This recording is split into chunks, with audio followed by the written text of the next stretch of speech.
I have very little emotional resilience, and I'm worried for that reason about the release of this book. I mean, I just did a London Times interview that was really we difficult, followed that. Let's say it's that frustrating. It's. I mean, it's funny because this, again, it was like the same stories are playing out again.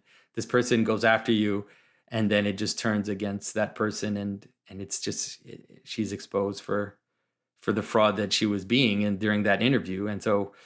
I think in the end... It's so strange that it keeps happening over and over. I mean, I've really decided not to do mainstream interviews now for a good while because it seems to me that I've gone to the well of public sympathy, so to speak, enough times, and that if this happens to me 2 or 3 more times, let's say, people are going to rightly say, how many times does it take for Peterson to learn?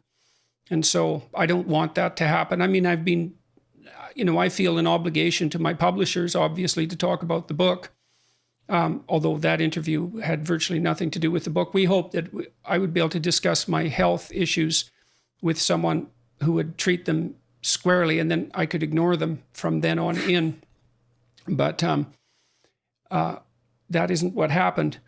Well, it's a sign of the politicized discourse. Like it's a sign of the breakdown that we're going through, that we see this capacity to have so entrenched aside that people doesn't matter what they do. It doesn't matter what they say.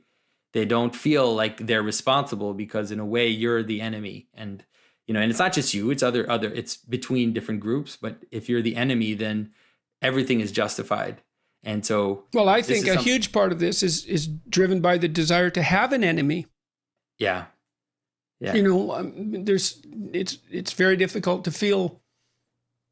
It's an easy route to self-righteousness to have an enemy. Exactly. And it's a great place to put all evil. Yeah. And because you attract so much attention, you're definitely an easy target. Well, that's the theory. It seems not to turn out that way. Yeah. But it's also was the timing, the way when you kind of came up in the public sphere, there was a massive shift happening in culture. And I think that's one of the things you could feel and that was happening around us. And to some extent, Donald Trump had something to do with that as well, in the sense that it was this malaise that was there and this kind of this jostling and this and this is what led to all that kind of discourse. And so I think that you became identified almost mythologically, I guess, as a character, and people, treat you that way and they act with you that way in many respects. Yes, and it becomes very difficult it's become very difficult for me to understand what character I am. So much has changed in my life over the last 5 years. I've been on leave from the university, so that's very destabilizing. I don't have my clinical practice anymore, and so I was, seeing 20 people a week. So that's a huge transformation in my life. My house has been completely renovated. It was renovated while my wife was ill, and so we didn't. The renovation went on in our absence, and so I'm a foreigner in my own house, which is, although I'm starting to become accustomed to it, and there's some things I like about the new house, but I don't feel at home in it, I wouldn't say. And I've only been here for 2 months in the last 3 years because I was on the road. And then, all this, and everything that's happened has been very disruptive for my family. And of course, Tammy got so unbelievably sick and with something that was supposed to be fatal and recovered more or less miraculously. And then I've been so unbelievably ill, or still am. And I just don't know where to put any of this. I can't think about the past at all because so much of it is incomprehensible, especially over the last 5 years. I can't think about the present because I'm in so much pain. And I can't think about the future because I don't know what I'm going to do. And I have no idea how long this pain is going to last. I've been in pain, really severe pain, for 2 years now. And that's, it's a strange thing because in this book, one of the chapters, the last chapter is called Be Grateful in Spite of Your Suffering, and I went through every sentence in that chapter a very large number of times, because much of the time while I was rewriting it, particularly, I was in a lot of pain.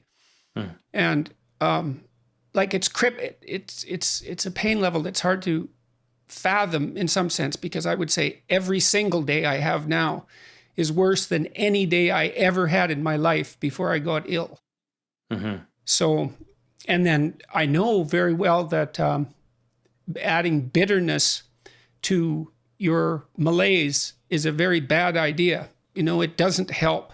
But that I can certainly see the attraction in that. I feel like shaking my fist at the sky and complaining bitterly, but it doesn't help. But there doesn't seem to be any relief either.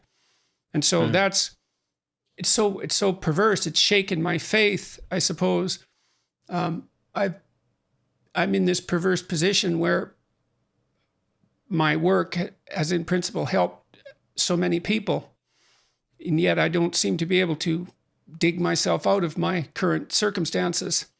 So, well, or even to make sense of them. Yeah. I think that the role that you've played is a kind of a transition role, and that transition manifests itself to you as a trying to have your feet on two sides of rifting of two islands that are floating away from each other, and you're trying to hold on.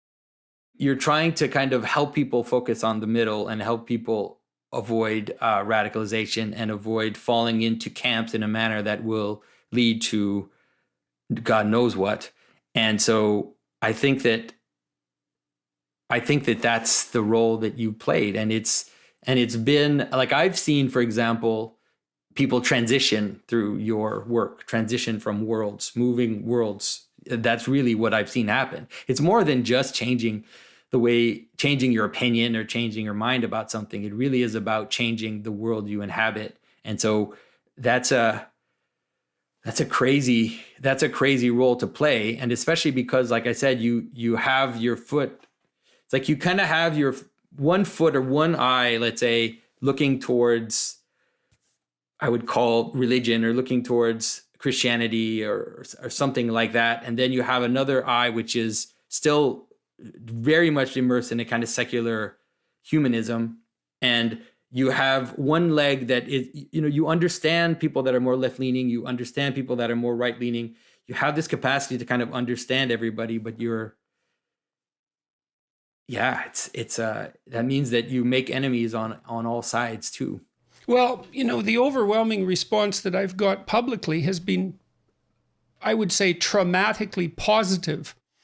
Yeah. And you wouldn't think that would be possible, really, but I find it that way. I mean, partly it's overwhelming to have people constantly tell me in person their responses to what I've been doing.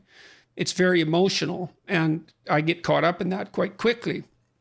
And of course, on YouTube and the social media platforms, YouTube particularly, the bulk of the comments about me are very, very positive.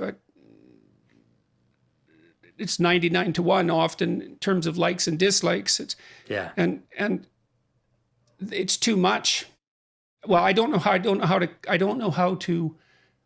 what category to put it in. I don't know how to conceptualize it. I mean, part of me, the practical part, of course, says, well, I just happened to adopt a new technology at a time when it started to boom and filled a kind of niche that was empty in that technology at that time. But in some sense, that doesn't really cut it, because it doesn't have anything to do with the content. And then I think, well, I have been dealing with these, borderline religious issues. Well, certainly not just borderline. There's lots of religious people who seem to think that I'm dealing with religious issues. And that's really what I wanted to talk to you about tonight. So, because I'm not inside the church, so to speak, it's hard to say what the utility of that is. The utility of being inside the church. Of being outside it. Oh, being because outside I'm an the outsider talking about religious matters. Yeah, but I think that I think that it has played a great role. Like I've often said that you're something like King Cyrus. If you know the story of King Cyrus in Scripture, King Cyrus was a Persian king who told the Jews to go back to Israel and build their temple. So he wasn't Jewish, like he wasn't an Israelite. He wouldn't believe in the God of the Israelites, but he was like, hey, that temple of yours looks pretty nice. Why don't you just go back there and rebuild your own thing? And so that's definitely an effect that I've seen you have. The number of people that have become Christian because of you is hilarious. Sorry, it's not hilarious, but it's just kind of this strange thing, because you kind of stand outside and you're looking at the door and you're looking at the church and you're saying, hey, this isn't not so bad. Look at this. What is going on here? Like, what is this about? And then because of that, well, it's also, do you think you've got something better? I was talking to a friend of mine the other day when we were walking, because as I said, I walk about 10 miles a day right now, try to keep myself under control. And he was raised a communist in Poland and then an atheist, and he was complaining. I think this is what he told me, that he was complaining to his parents at one point about a religious wedding that they were going to, despite not believing. And he said as he got older, he realized he had nothing to replace that with. It's like, okay, throw it out. Fine. Okay, now where are you? Well, you're just as bad off as you were before, but you also don't have that beautiful thing.